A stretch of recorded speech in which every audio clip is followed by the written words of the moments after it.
د رسنیزه ژبه درنو مینوالو سلامونه او ښې چارې. دا له بېګا راهیسې چې ایران کې نوی مذهبي مشر ټاکل شوی دی، نو پښتو کې نوم ناسم یا غلط لیکل کیږي.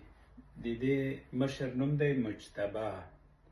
پښتو کې څنګه لیکي؟ په یې سره مجتبی، یعنی الف سره چې باید ولیکل شي، ځکه تلفظ یې الف دی. دوی په یې سره لیکي او تلفظ یې په څه بدلیږي؟ په ای بدلیږي. اصل خبره دا ده چې پخوا پښتو کې لیکوالو داسې ویلي وو چې کوم مذهبي یا دیني نومونه وي، هغه به د عربي په شکل لیکو. خو دوی دې ته سوچ نه کوو چې موږ خو عربي نه لیکو، پښتو لیکو. څنګه چې پښتو کې تلفظ دی، باید همغسې ولیکو. نو دا تېروتنه له هغه وخت راپاتې ده. خو هغه وخت کې بیا لیکوالو څه کول چې مجتبی به یې لیکه، نو له پاسه به یې الف پرې ورکاوه.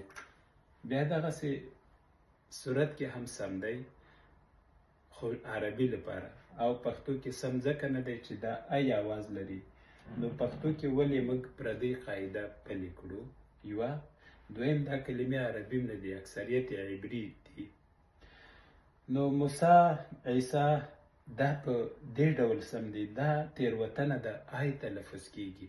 او هغو لیکوالو لکه مخکې مې چې ویل د دیني نومونو باره کې پرېکړه کړې وه. خو زه ځینې وخت وینم چې نورې عربي کلمې هم د الف په ځای په یې لیکل کیږي. ځینې یې لیکي، ځینې یې نه لیکي. مثلا محتوا ده، یو ورځ ما لیدل په یې سره لیکل سوي و. دا محتوی څه، او پښتو کې ورته منځپانګه وایي. یا لیلا نوم دی او ډېر خوږ نوم دی، نو یو چا دا شی لیکلی و، دا لیلی څه.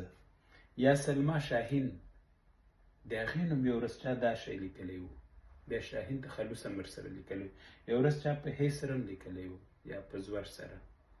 یو بل کله داسې هم کېږي چې دا مجتبی ته دوی داسې ټکي ورکوي څنګ په څنګ. بیا دا مجتبي څه، یا دا شی ټکي ورکوي مجتبی. بیا دا څه. ما دې باندې مخکې ویډیوګانې کړي دي.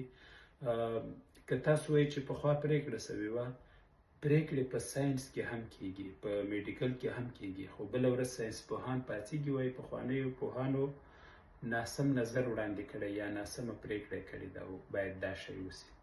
ټیک ده.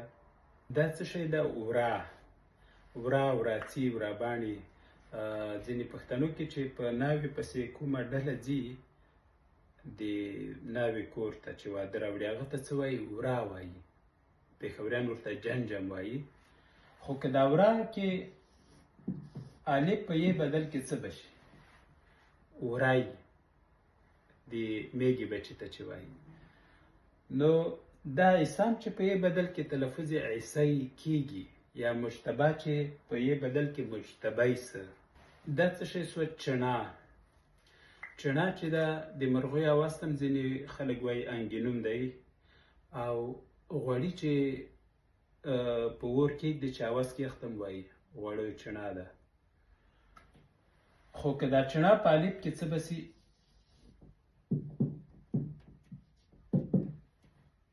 چڼی. چڼی خو پېژنئ چې مدرسې سره تعلق لري. نو دا زما دلایل شو درته وړاندې مې کړل چې مجتبی په الف سره سم دی، په یې سره ناسم دی. دا نورې کلمې هم ورته.